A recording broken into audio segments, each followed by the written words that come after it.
Bom, galera, tudo bem? Olha só, é para honra e glória do Deus Eterno que nós estamos começando aqui mais um Teologia 2.0, o nosso programa de teologia jovem aqui da MPTV. Eu sou o Duarte Henrique, né? E aqui ao meu lado hoje, mais uma vez, temos o grande Roberto. Dá um alô pra galera aí, Roberto. Roberto Cantanhede. Olá, gente. Beleza? Bom, galera, como vocês podem ver, nós já estamos indo aqui agora pro terceiro programa e até agora nada de Sai da Toca, né, Roberto? Sai da Toca deve ter ficado encantado com o perfume da toca perfumada. E não saiu, né? Não saiu. Pois é. Bom, galera, é o seguinte, no programa de hoje a gente vai estar trabalhando um tema, como sempre, de forma bem rápida, mas é um tema que a gente não queria ser polêmico, né, Roberto? Mas o tema já é polêmico por natureza. Olha só, o tema que a gente vai estar trabalhando no programa de hoje, e é bem apropriado, né, dado a atual situação que a gente vive no nosso país, é o seguinte: a igreja precisa de representantes na política? É uma pergunta. O que é que você acha que está nos ouvindo? A igreja precisa de representantes na política? Bom, a gente vai até disponibilizar aqui embaixo, aí, se você estiver vendo, vai aparecer um link, né, aqui no post, vai ter um link aqui embaixo, de um vídeo do pastor Pascoal Piragini Júnior, né, lá de Curitiba. Foi um vídeo assim que está sendo super acessado no YouTube. Ele fala coisas bastante polêmicas. É um vídeo que tem muita gente se posicionando contra, muita gente se posicionando a favor. Então, se você quiser ter um panozinho de fundo do tema que a gente vai discutir hoje, você pode acessar esse link aí embaixo, antes de ver o programa. Mas se você não quiser, já fique conosco a partir de agora. A gente vai estar debatendo esse tema agora, tá bom? Mas só que antes da gente começar a debater esse tema, Roberto, se a igreja precisa de representantes na política, a gente vai trabalhar com uma questão preliminar antes. Uma questão que eu acho que é importante a gente solucionar antes. É o seguinte, eu queria já te ouvir. Você acha que o cristão pode se envolver com política? Vamos lá, pela questão o cristão. O cristão, como você, como os nossos espectadores, eu acho que o cristão sim deve ter um posicionamento político. Inclusive, né, em questões sindicais, que a gente pode abordar aí num outro programa mais para frente, mas o cristão deve sim se envolver com a política. E aí não tem como ele não se envolver, principalmente com a nossa legislação, né? Porque todo mundo é obrigado a votar. Então, se você tem a obrigação de votar, logo você tem a obrigação de se envolver como política, mas como cristão. Legal. Agora, é legal, porque, assim, eu concordo com você que eu acho que o cristão, nós como cristãos, né, ao mesmo tempo que como cidadãos também, nós temos que ser pessoas politizadas. A gente sabe que, infelizmente, no nosso país ainda, a ignorância política é um mal que afeta muita gente, né, sem dúvida nenhuma. Agora, especificando mais ainda, deixando, assim, abrangendo além desse lado de politização, e eu quero saber especificamente, com política partidária, esse negócio de se candidatar e defender o tal partido e fazer propaganda eleitoral para tal candidato, você acha que o cristão deve fazer isso? Bom, que ele deve, aí é outra... Ou pode, né? Deve ou pode. Outro negócio, né? Agora, ele pode. Se ele se acha que tem condições de fazer isso, que ele pode ser um bom representante, que ele pode representar a comunidade ou a sociedade em que ele vive, é claro que ele pode, ele deve fazer isso, sim, numa boa. Legal. Eu concordo com você, Roberto, agora eu não sei, eu vou acrescentar alguma coisa, não sei se você vai concordar comigo ou se você vai discorrer. Eu também sou a favor. Assim, eu, particularmente, jamais me candidataria... Eu também não. Foi difícil. Eu jamais me candidataria a cargo nenhum, porque eu... Agora... Né, se a pessoa acha que ela tem vocação para isso, se ela acha que ela, né, tem chamada para ser gestor da coisa pública como candidato, beleza. Agora, uma coisa eu acho totalmente errado e eu discordo 100%. Eu acho que a pessoa jamais pode usar a condição de crente ou de irmão para que isso sirva de palanque. Em outras palavras, eu sou totalmente contra essa história do sujeito se candidatar, aí bota lá, PR, pastor não sei o quê, ou bispo não sei o quê, ou padre não sei... Amigo, não confunda as coisas. Na minha opinião é assim. Se você for se candidatar, não venha me pedir o seu voto como irmão, porque eu não vou votar em você como irmão, eu vou votar em você como cidadão. Se você for uma pessoa competente, se você for uma pessoa que não é como um certo indivíduo que está aí no YouTube, né, que a propaganda eleitoral dele, ele diz assim, você sabe o que um deputado federal faz? Vota em mim que eu te conto. Nem ele sabe também, né? Então, enfim, se você não for uma pessoa assim, desse nível... Aí tudo bem, eu votaria, mas não venha me pedir voto como irmão. Acho que a gente tem que fazer uma distinção nisso aí. Se você se usa da igreja como plataforma política, você está sendo um coronel e não necessariamente sem batina. Não, né? Exatamente. E porque evangélicos que somos, ou protestantes, como queira, ou cristãos, a gente não usa batina, mas, sei lá, é a política do paletó e gravata. Sim, Mas não, é um coronelismo disfarçado, né? Um curral eleitoral, vaquinhas de presépio, chama como quiser. exatamente. E Né? assim, não, e como eu estava te dizendo, eu acho que tem que ser feita essa distinção, gente. Sinceramente, esse negócio de ficar usando a igreja como que vocês têm que votar em mim porque eu sou o representante, a gente vai até falar aqui mais na frente, quando a gente for falar se a igreja realmente precisa, quando a gente for entrar no tema, que eu vou ser o representante de vocês lá, etc. Bom, então que você não me venha como irmão, venha como um representante realmente capaz, porque eu vou votar em você como cidadão. Entendeu? São coisas distintas. Aqui você é meu irmão, mas como candidato você é um político, como qualquer outro cidadão. Né? E outra também, eu acho que eu ouso dizer que é um pouco de desonestidade de quem confunde a influência cristã com a influência política. Como assim? Porque, veja bem, na igreja, que tipo de ensinamentos a gente tem para com as pessoas?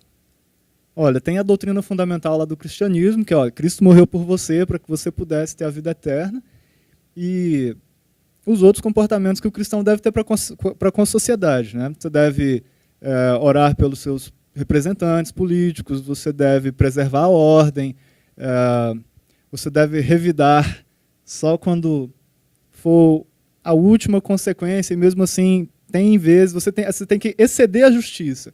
Isso é o que o cristão tem que ouvir na igreja, teoricamente. Sim. Agora, em relação às questões, tem um vizinho que está fazendo barulho ali, que não me deixa dormir. Esse vizinho pode ser uma igreja, pode ser um bar, pode ser, sei lá, um grupo de pagode, pode ser os carnavalescos. Olha, eu acho que todo mundo tem os seus grupos, pode participar com liberdade, mas desde que isso não fira a liberdade do cidadão que precisa dormir, do cidadão que precisa estudar, do cidadão que tem uma criança novinha.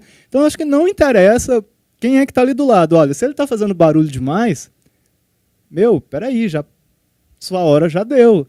É verdade. Então, o político tem que defender esse interesse. Agora eu pergunto, se um político que vai lá defender o interesse da igreja como denominação, não como cristão, porque como cristão ele tem que defender o direito de todo mundo. Agora, como igreja, ele vai lá, não, o templo religioso pode fazer barulho até 3 horas da manhã, mas o bar não pode. Aí você já começa a sair da esfera da cidadania e começa a criar uma imagem ruim para a própria igreja. Não. Olha, por que a igreja pode e o outro cidadão não pode? E mesmo porque se a gente for fazer uma análise dessa questão, a gente deve analisá-la quando for entrar no segundo bloco, no tema mesmo, é até inconstitucional isso. É ilegal. Esse candidato provavelmente vai ter o mandato dele cassado se ele for com esse discurso de que vai defender a igreja, porque a gente não pode, a gente está num país laico. Então, Roberto, assim, pelo que eu estou vendo, a gente concorda que eu e você, pelo que eu vi aqui, jamais, né? Jamais vamos nos candidatar. Eu, pelo menos, pode anotar, daqui a 40 anos, quando eu ver esse vídeo, eu vou confirmar de novo. Eu jamais me candidatei. Rapaz, nunca diga dessa água, não beberei.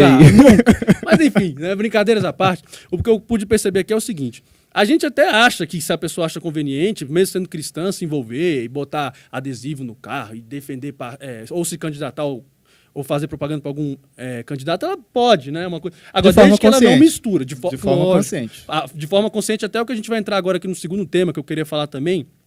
Né? Mas então, assim, a gente concorda que a pessoa deva, mas de forma consciente e, acima de tudo, não misturando igreja com política. A César o que é de César e a Deus, então pronto. Agora, vamos lá, a gente concordou que a pessoa pode se envolver. Agora sim, no caso da igreja se envolver institucionalmente, e aí? Aí, o que você já acha da igreja? Vamos concordar aqui, irmãos? Vamos fechar?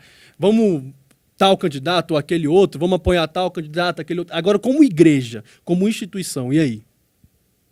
Como igreja, instituição... É uma outra questão preliminar também. Já é mais problemático, né? Porque que tipo de representatividade tem alguém que se propõe a representar um grupo que é ainda menor do que o grupo que ele deveria estar representando? No caso, o partido, por exemplo, né? Ou não?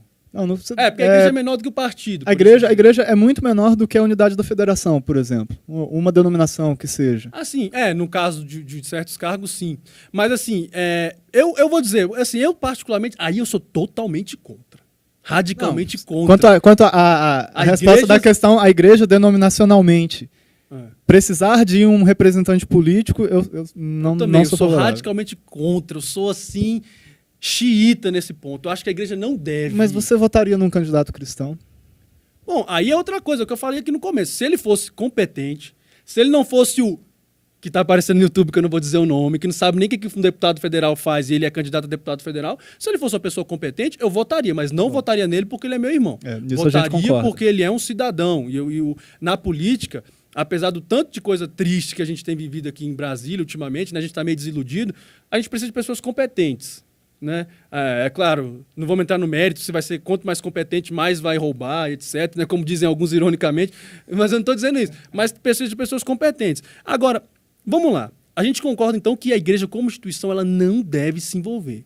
Agora, caso ela se envolva, como infelizmente de vez em quando acontece, gente, pelo amor de Deus, se for para se envolver, o que aconteceu nessas eleições, pelo menos na minha opinião, para o cargo de presidente, foi uma vergonha. Foi uma vergonha. Por que eu digo que foi uma vergonha?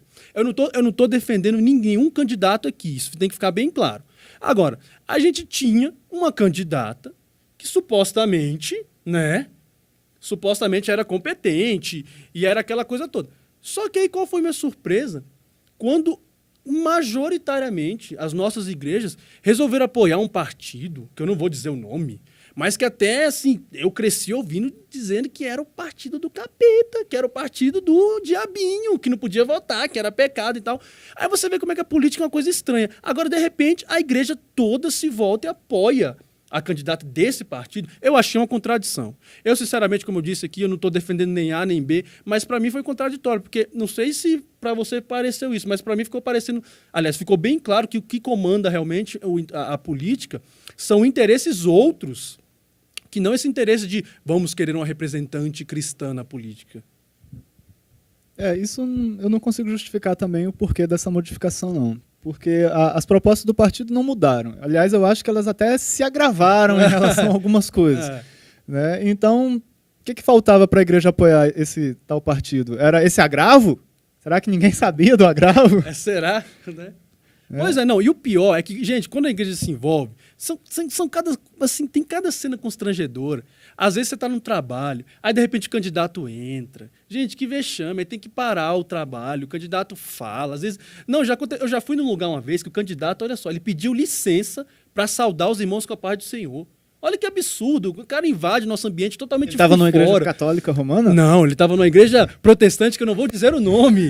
Mas, enfim, olha que coisa mais anfíbia, né? Eu peço licença, quer dizer assim, você está tão consciente que você está fora do seu lugar. Enfim, são muitas situações constrangedoras. Então, acho assim, que como igreja, definitivamente a gente não deve apoiar. Institucionalmente a gente não deve. Cada um pode ter liberdade de votar em quem quiser. A gente também não deve ter aquela coisa de ficar pressionando, né? A gente pode até falar um pouquinho no começo do segundo bloco, quando a gente vai entrar no tema mesmo, sobre essa questão de ficar pressionando e de que, se não votar, etc., né? Se não votar, tá indo contra Deus, etc. A gente vai trabalhar melhor essa questão também no início do segundo bloco e aí vai entrar especificamente no tema, se a igreja realmente precisa de representantes na política. Beleza? A gente vai pro segundo bloco daqui a pouco, a gente vai dar uma pausazinha aqui e assista o segundo bloco aí com a gente. Beleza? Falou, galera!